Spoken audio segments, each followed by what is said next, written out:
പ്രിയപ്പെട്ട പ്രേക്ഷകരെ, ആഗോള അയ്യപ്പ സംഗമം പമ്പയിൽ നടക്കുമ്പോൾ അതിന് ബദലായിട്ട് ദില്ലിയിൽ വിവിധ ഹിന്ദു സംഘടനകളുടെ നേതൃത്വത്തിൽ നാളെ അയ്യപ്പ സംഗമം നടക്കും.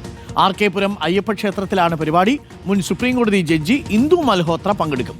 പണത്തിന്റെ പേരിൽ തീർത്ഥാടകരെ വേർതിരിക്കാനുള്ള നീക്കം സർക്കാർ അവസാനിപ്പിക്കണമെന്ന് സംഘാടക സമിതി അംഗം MKG പിള്ള റിപ്പോർട്ടറിനോട് പറഞ്ഞു. കേൾക്കാം. നോബലുണ്ട്. നോബൽ, നാളെ ബദൽ അയ്യപ്പ സംഗമമാണ് നടക്കുന്നത്. ഇവിടെയുമുണ്ട്. പന്തളത്ത് ഇനി വരുന്ന ദിവസങ്ങളിലാണ് നടക്കുന്നത്. നാളെ അയ്യപ്പ സംഗമം പമ്പയിൽ നടക്കുമ്പോൾ തന്നെയാണ് ദില്ലിയിൽ RK പുരം ക്ഷേത്രത്തിൽ നടക്കുന്നത്. വലിയ ഒരാൾക്കൂട്ടം ഉണ്ടാകാൻ സാധ്യതയുണ്ടോ?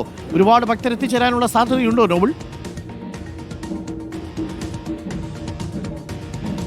അരുൺ, ഒരുപാട് ഭക്തരെ ഇതുമായി ബന്ധപ്പെട്ടുകൊണ്ട് പ്രതീക്ഷിക്കുന്നുണ്ട് വിവിധ ഹിന്ദു സംഘടനകൾ. നമ്മളിപ്പോൾ ഉള്ളത് ദില്ലിയിലെ RK പുരത്തെ അയ്യപ്പ ക്ഷേത്രത്തിലാണ് നാളെ അയ്യപ്പ സംഗമം നടത്താനുള്ള തീരുമാനം ഇപ്പോൾ എടുത്തിരിക്കുന്നത്. നാളെ വൈകിട്ട് 5:30 ഇവിടെ അയ്യപ്പ സംഗമം നടക്കുക. പ്രധാനമായും നിരവധി ആവശ്യങ്ങൾ ഇതിൽ ഇവർ ഉന്നയിക്കുന്നുണ്ട്. ഒന്ന്, ഈ സ്ത്രീപ്രവേശന സമയത്ത് പ്രതിഷേധങ്ങളുമായി ബന്ധപ്പെട്ട് ഉണ്ടായ വ്യാജ കേസുകൾ, നിരവധി ഭക്തർക്കെതിരെ വ്യാജ കേസുകൾ എടുത്തിട്ടുണ്ട്. അതൊക്കെ പിൻവലിക്കുക. അതോടൊപ്പം തന്നെ പണത്തിന്റെ പേരിൽ തീർത്ഥാടകരെ വേർതിരിക്കുന്നത് ഒഴിവാക്കുക. ഒപ്പം ദേശീയ അല്ലെങ്കിൽ ഒരു വലിയ തീർത്ഥാടന കേന്ദ്രമായിട്ടുള്ള അയ്യപ്പ ക്ഷേത്രത്തെ, ശബരിമലയെ സംരക്ഷിക്കുക എന്നാണ് ആവശ്യം. നമുക്കിപ്പോൾ കാണുന്ന ഈ സ്ഥലത്താണ്, ഈ ഗ്രൗണ്ടിലാണ് ഇതിനുവേണ്ടിയുള്ള സജ്ജീകരണങ്ങൾ ഒരുക്കുന്നത്. നാളെ വൈകുന്നേരമാകുമ്പോഴത്തേയും മറ്റ് വേദികളെല്ലാം ഒരുക്കും എന്നാണ് ഇപ്പോൾ ഇവിടെയുള്ള ഇതിന്റെ സംഘാടകർ ഒക്കെ അറിയിക്കുകയും ചെയ്യുന്നത്. ഇത് ഏറ്റവും പ്രധാനപ്പെട്ട കാര്യം, ഇതിൽ പ്രധാനമായും എത്തുന്നത് മുൻ സുപ്രീം കോടതി ജഡ്ജി ഇന്ദു മൽഹോത്രയാണ്. ഇന്ദു മൽഹോത്ര നേരത്തെ യുവതീ പ്രവേശനവുമായി ബന്ധപ്പെട്ട വിധിയിൽ ഒരു വിയോജനക്കുറിപ്പ് എഴുതിയ ഒരു ജഡ്ജി കൂടിയാണ്. അത്തരത്തിൽ പ്രധാനപ്പെട്ട ഒരാളെ, പ്രത്യേകിച്ച് യുവതീ പ്രവേശനവും അതോടൊപ്പം തന്നെ ശബരിമലയുമായി ബന്ധപ്പെട്ട മഹാത്മ്യമൊക്കെ അറിയാവുന്ന ഒരാളെ തന്നെ, മുൻ ജസ്റ്റിസ് ഇന്ദു മൽഹോത്രയെ തന്നെ ഇതിലേക്ക് ഈ പരിപാടിക്ക് ക്ഷണിച്ചുകൊണ്ടാണ് എന്താണെങ്കിലും ഈ പരിപാടി വിപുലമാക്കാനുള്ള തീരുമാനം ഇപ്പോൾ എടുത്തിരിക്കുന്നത്. ഇവിടെ ഇതുമായി ബന്ധപ്പെട്ട്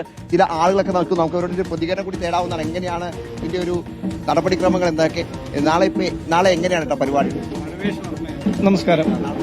നാളത്തെ പരിപാടികളെന്ന് പറയുമ്പോൾ വൈകുന്നേരം എല്ലാ ഭക്തരും ഒന്നിച്ചു ചേരുക എന്നുള്ളതാണ് പ്രധാനമായിട്ടും. ഡൽഹിയിലെ വിവിധ ഭാഗങ്ങളിൽ നിന്നായിട്ട് ഞങ്ങൾ ഇപ്പോൾ തന്നെ ഏകദേശം പലയിടങ്ങളിൽ നിന്നായിട്ടുള്ള ഭക്തരെ നാളെ RK പുരം അയ്യപ്പ ക്ഷേത്രത്തിലും ഒത്തുകൂടും എന്നാണ് സംഘാടകർ പറയുന്നത്.